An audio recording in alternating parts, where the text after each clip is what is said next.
Ciao giocatori e bentornati. Allora, come si sta sull'isola? Beh, sicuramente meglio di qua, eh? Questa mattina c'è già la prima nebbia, quantomeno in Lombardia abbiamo nebbia. Allora, che cosa andremo a vedere oggi? Oggi andremo a vedere i primi passi che si fanno al mattino o al reset, a seconda se siete degli animali notturni oppure come me di notte dormite, quindi giocate al mattino al risveglio. E quindi vediamo un po' che cosa dobbiamo fare.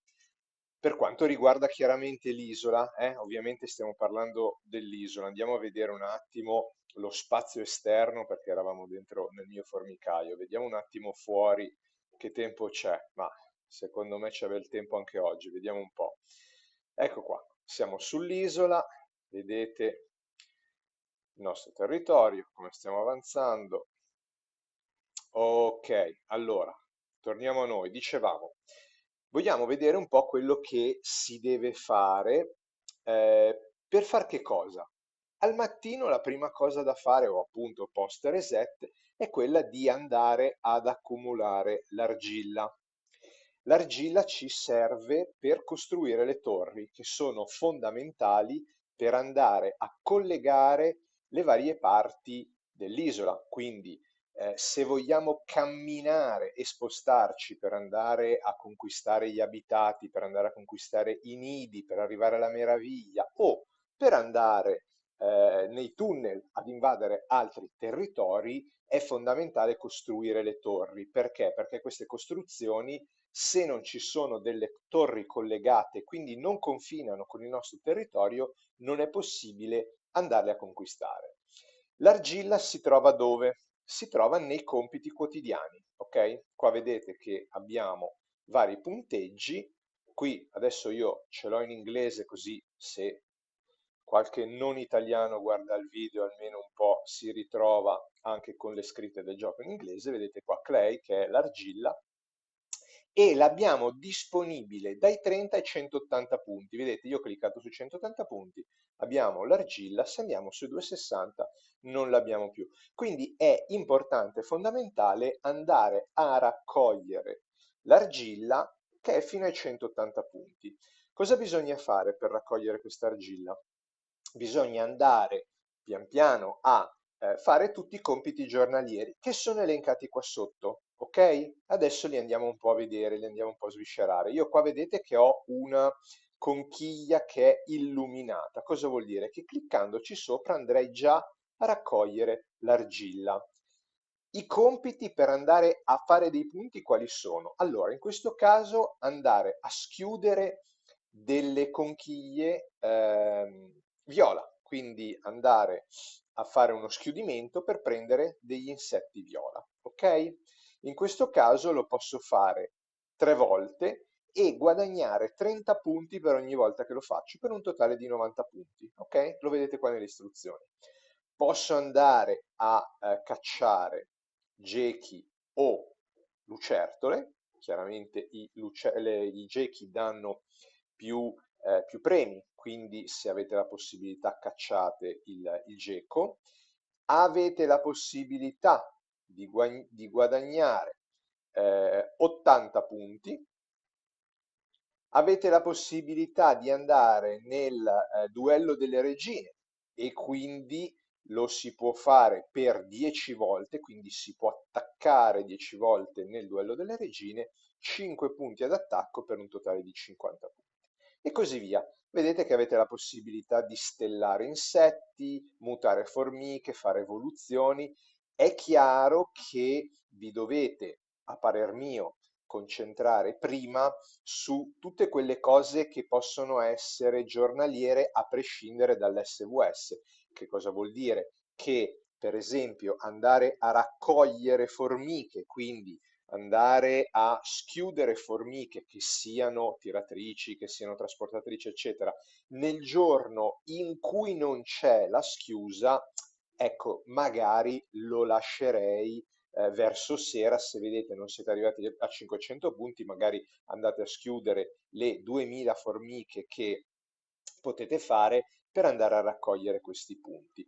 La stessa cosa, ad esempio, può essere fatta per le evoluzioni, quindi se non siete il mercoledì nel giorno delle evoluzioni, magari lasciatelo come scelta finale, anche perché di cose da fare ne avete, quindi dicevamo schiudere una formica viola, andare ad attaccare lucertole o gechi, il duello delle regine, fare aumentare le stelle degli insetti, attaccare in miniera per 3 volte, potete fare gli attacchi sia per andare a sostituire un player e quindi andare nella miniera andandolo ad attaccare e quindi mettersi al suo posto, oppure vale anche l'attacco, quello di vendetta.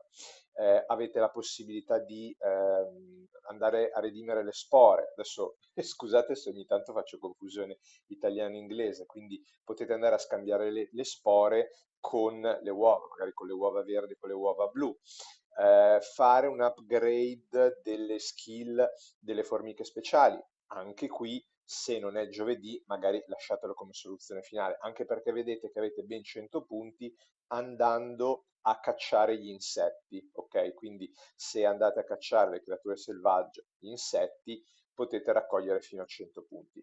Potete avere, e questo lo potete usare tutti i giorni, 20 punti per gli acceleratori. Qui vedete che ne avete 10.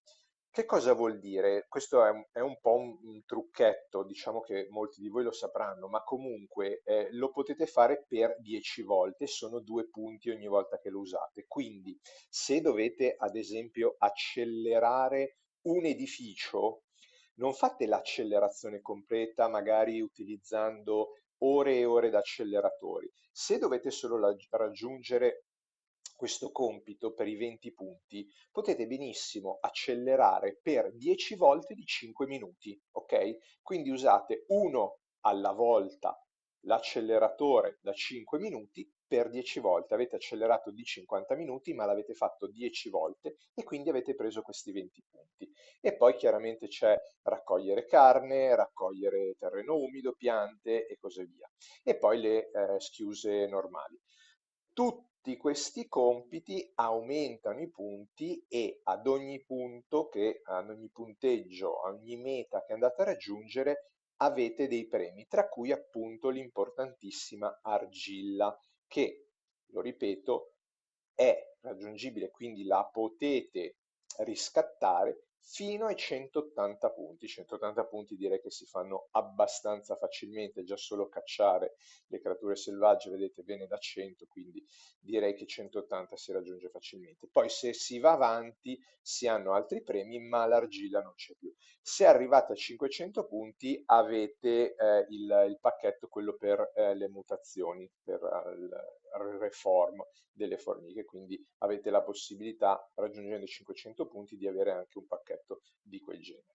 Quindi i compiti, mi raccomando, fateli tutte le mattine raggiungendo i 180 punti, poi è chiaro che se andate avanti meglio per voi, ma per lo sviluppo dell'alleanza, per poter costruire torri che sono fondamentali, dovete arrivare almeno a 180 punti e proseguite così. Beh, l'isola, lo sappiamo, è divertente, ci sono tante cose da fare. Adesso hanno aggiunto anche il saltafango, non so se qualcuno di voi l'ha già utilizzato, che può essere attaccato 15 volte al giorno. L'unico problema, diciamo così, secondo me, vedete, 15 attacchi, è che consuma parecchia stamina, quindi ogni attacco che fate va a consumare 15 di stamina, quindi si consuma velocemente la stamina.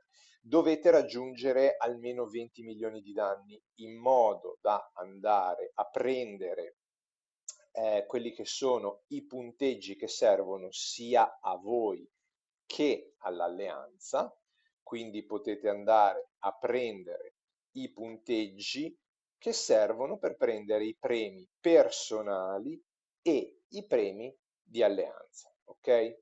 Ecco, è importante cercare di raggiungere almeno questi 10.000 punti, ok? Quindi Se non erro, dovrebbero essere 20 milioni di danni eccolo qua, 20 milioni di danni sono 1000 punti, ok? 1000 punti ne dovete fare 10.000, quindi sono almeno 10 attacchi da 20 milioni di punti.